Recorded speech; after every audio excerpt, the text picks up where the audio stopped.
called Empowering Minorities. And so what do you do to make things better? Yeah.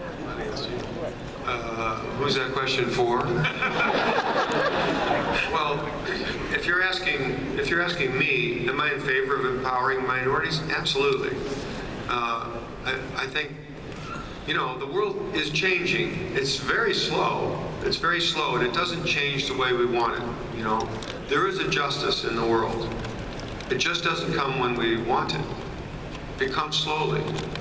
It's planetary. It's, you know, it's universal. It comes, but it comes very slowly. And, you know, you can hit a table and say this is wrong. That doesn't mean it's going to change overnight. Like there's a flag flying from a building in South Carolina that people are really upset about, you know? And it's going to change. It's changed. It's going to change, but it doesn't change because someone says so. There's something that's got to change in the way it is. I mean, we were a country that was founded with a glorious Declaration of Independence at a time when we still had slavery, you know? And the deal was, okay, we'll sign it. They couldn't get the deal done. They said, okay, we'll sign it. But in 1820, we're gonna, the laws started changing and people had to start giving away their slaves. There really were, I mean, if you really look into the history of it, they made a deal like, okay, we're gonna end slavery, but we can't get it done today, okay? They made like a 50-year plan to get it done. You know, it's insane, but that was the way, you know, you had to make some sort of compromise with people that wouldn't bend back then. It was wrong. Still is wrong, you know, but, you know, you can only make it happen so fast. So how do you make it change? You know, it really starts with yourself. You know, we are slaves ourselves. We're slaves to our own weakness. You know, we're slaves to our bodies and we're slaves to our emotions. If you can free your own self, that's a huge help. That's really all you can, that's really the best thing you can do. And that state that you enter then, that you attain, affects everyone around you.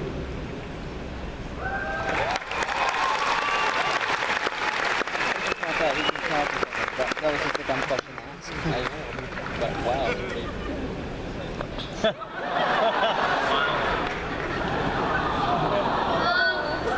What do you think the funniest part in the movie is? Yeah, I'll take that one for Bill. There's a part where, spoiler alert, there's an explosion, and Bill's character, it seems like he's been affected by the explosion, but he's deafened by it, and as written, it wasn't quite as funny as it ended up on the screen because he just starts stomping around the desert, and Bruce Willis is saying, you know, come back here. And for me, there's like a 30-second moment in the movie that's pure physical comedy, the best of what he does. You'll see it when you see the movie. It's just, you'll be laughing, I promise. You personally. It's really funny. We have time for just a couple more. Home stretch. Here we go.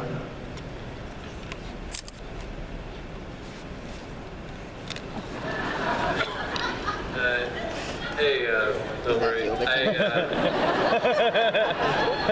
don't know if you've ever heard, but there's people that share around these stories of you doing crazy things and acting weird and then turning to the person that's telling the story and saying, no one will ever believe you.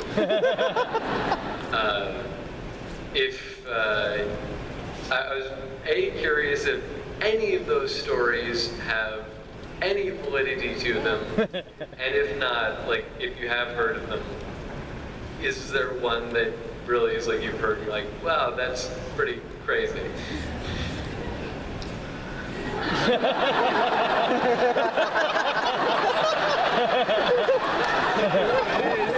No one will ever. I don't know what he was talking about.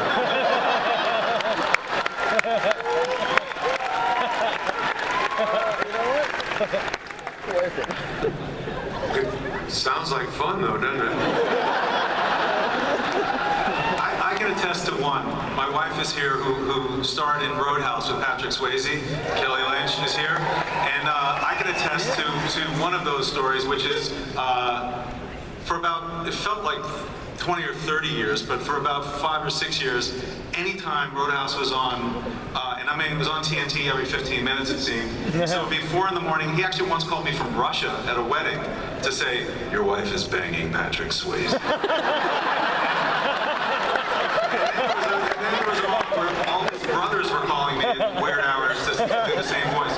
So I mean, I don't know about you'll never believe it, but Kelly and I were haunted.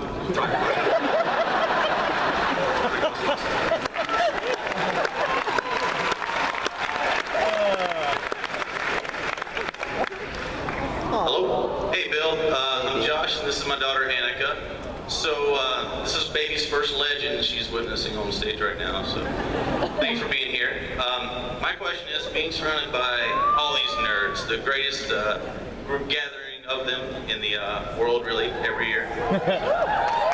What is your niche in the nerds? So is it Star Trek, Star Wars, Lord of the Rings, Firefly, Doctor Who? Where do you fit in amongst us?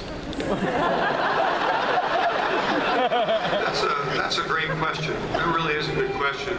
And I wondered about it myself. I have a taser with me. I didn't know what to expect.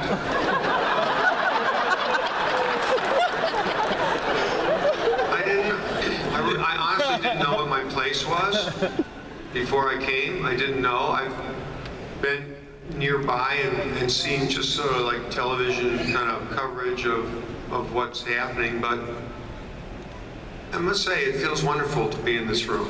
It really does.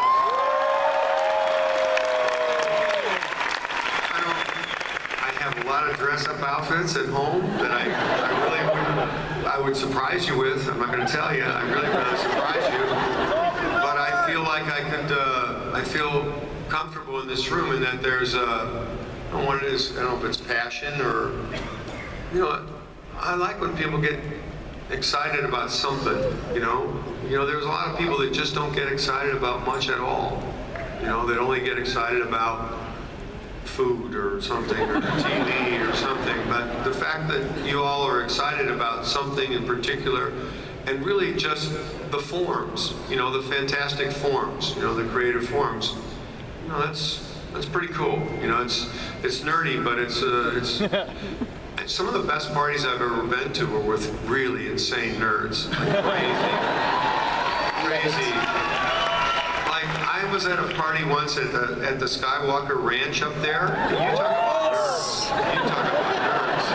I mean, these people, they should have their blood tested, or recycled or something, transfused into other people. But the rap party, when we finished the work up there, was one of the craziest and most maniacal I've ever seen. It was really fun. Playing to a band called El Rayo X, by David Lindley's band. Anyone know this band? It's like really stupid. And people literally bouncing upside down on their heads and standing on their heads and stuff. It really was stupid fun. I liked it a lot. Well, Bill, we are very proud to embrace you as one of our own here in Hall H. Thanks.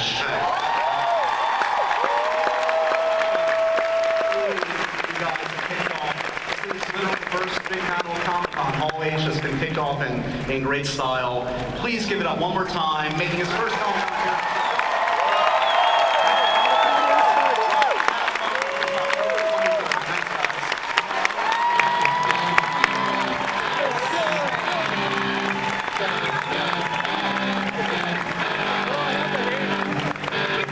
Are you sure?